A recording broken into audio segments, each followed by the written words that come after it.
Hi, Dr. Leah. Today we still continue to talk about Indonesia. This is not a motivation talk, but about the problem we were faced initially in the market of Indonesia. How the market was destroyed by the ignorance of some of the leaders and the money game company. When stepping into 2001, the exchange was doing well in Indonesia and progressing steadily in India and Philippines. The economy of Indonesia started to stabilize and the value of rupiah also became more stable. Then many companies started to become active back in the market. The first group of companies were the money game companies. They promoted quick money and many members were attracted by this. In the beginning, the action of some members were puzzling for me. They have progressed well in the exchange. Our products are effective, our bonuses are given sharp on time. But when the money game company were giving false promises, like giving them cars and houses, they were easily hooked. Our products are so effective, but when a competitor rumors on the products, instead of trusting the company, they opt to trust the unknown competitor and make noise to the company. We have shown the farm, factory and marketing offices to the members. And many competitors did not even have farm and factories. When a competitor make rumors on the products of the exchange, claiming they were the original products producer, then why did some member opt to believe them and never check on their farm and factory first? As I have told you in my last video, one member was making $10,000 per month, USD, in DXN. He got his house, his cars, and his land from DXN. Yet when a competitor promised heaven and earth, he suddenly lost his mind and jumped ship, And he lost his house, his car, and his land. He became what he was before joining DXN. This puzzled me for a long time. They got everything from DXN. Then why should they believe the sweet talk from the competitor? Finally, I think I got the answer. Those so-called leaders were never trained in the products, never trained in the marketing, never trained in how to manage their career. As the saying goes now, when they get an inch, they want a foot. When they get a foot, they want a yard. Due to the good management of DXN and our ability to share the risk with the members, a lot of members flocked into DXN. Then success came easily to them. At the time we had two strong marketing staff. They were professional motivators. When on the stage, they could talk, sing, and even dance and cheers up the crowd to a frenzy level. The leader need not do anything. The members under them swell, the bonus double and triple. Then they have the false sense of security, taking success for so easy for granted. They never look at the sacrifice made by the company. They become ignorant and very greedy. They think that by jumping into other company, they can double and triple the bonus because the competitor keep on saying with the same type of performance in DXN, they can double and triple their bonus. Yet, DXN is already the highest bonus payout company in the market. There is no way the competitor can pay double the bonus and become sustainable. Most importantly, they jump ship because they could get a good car and good house free of charge. They can get good result without any good cost in the beginning. This is like teaching of certain guru. Ask you to relax, just relax, without any effort or any cost. They keep on saying, what is the problem? What's wrong to relax yourself? But of course, there are a lot of problems. How can you relax and enjoy life without any good input, in the cost? Then the effects are not sustainable. It always collapsed.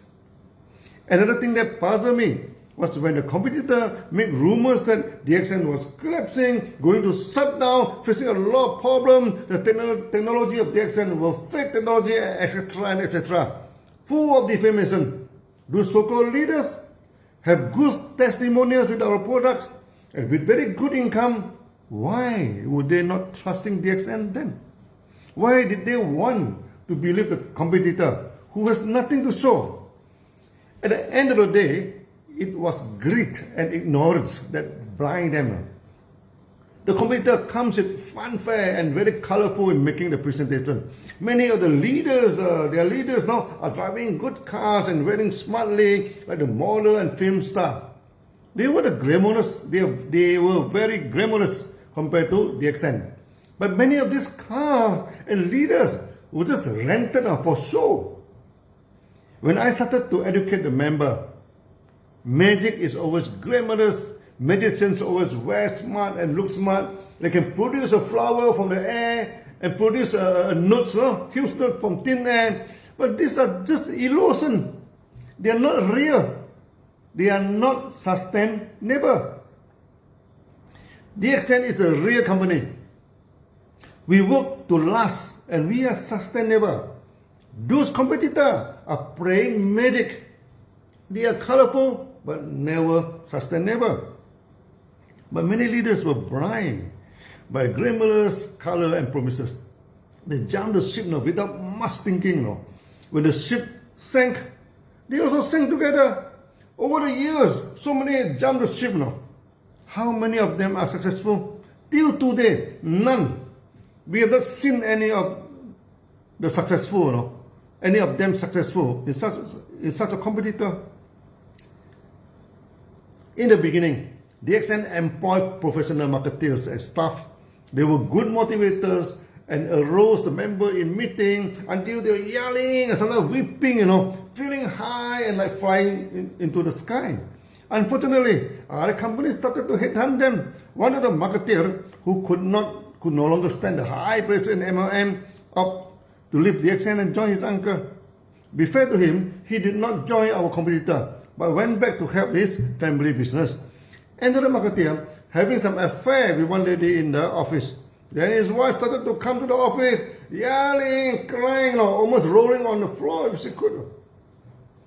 Then we had to do frozen the staff and did not allow him to travel, as the lady staff was his assistant and he brought her along as his girlfriend. Then suddenly the market was not led by the marketeer anymore, and the leader were not trained to lead the market. And they were already in a comfort zone and came to this good position without doing anything. Then why should they exert themselves and lead the market? The competitors spread a lot of false news in the newspaper, magazine, and etc.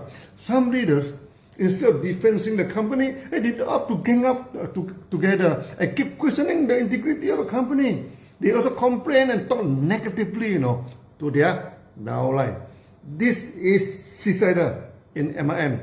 If a leaders talk negatively to the downlines and have doubt on the company, then who will follow him further in that company? Those idiotic so-called leaders were not leaders at all. Just someone who are lucky enough to join at a good time and at a good price. I try my best to hold a leaders meeting. When they demand car, we give incentive in car. When they demand house, we give housing incentive. When they demand gift, we give lucky draw in every meeting. I try my very best to satisfy the demand of the leaders. But no matter how we try, the leaders never satisfied and demanded more. As sitting doing nothing, and expect the company to handle the market for them. Eventually, the market started to decline. At peak, we have 50,000 members join DXN in a month. Then decline to 30,000, then 10,000, then to 1,000. The market simply collapsed. As I told you, failure is the mother of success.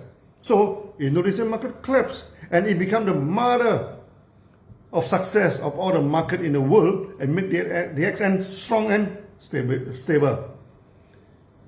From the failure in DXN stopped. From the failure in Indonesia, DXN stopped employing any motivator and train the leader themselves to be the motivator. So the leader can lead and motivate the market effectively.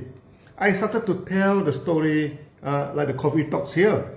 I found real story is the best way for leaders to understand DXN. okay, to agree with us that DXN is a real company, we built to last, we are not a hit and run company. Today, our leaders are the real motivator in the market, and few MMM companies can match them now. Our leaders know DXN well, and no competitor can simply come and make false claims to confuse the leaders again. Today, the market in Indonesia has recovered and once again become one of the major markets. Those competitors and imitators that make so much noise and give so much promise in the market, all of them collapse now, and none of them survive. Those leaders that jumped ship to them sank with the ship. Many of them no longer trusted by the market, and their career in MLM ended. In DXN, we survived, and survived very well. We have emerged as one of the major MLM companies and the largest Gendonama company in the world, while those competitors and imitators were buried deeply in history. DXN looking forward into future, position ourselves well, and gearing to become #1 MLM company in the world. Next video, I'm telling you the story of how we open up the market in Philippines, which is equally dramatic as that of Indonesia. See you then. Bye bye.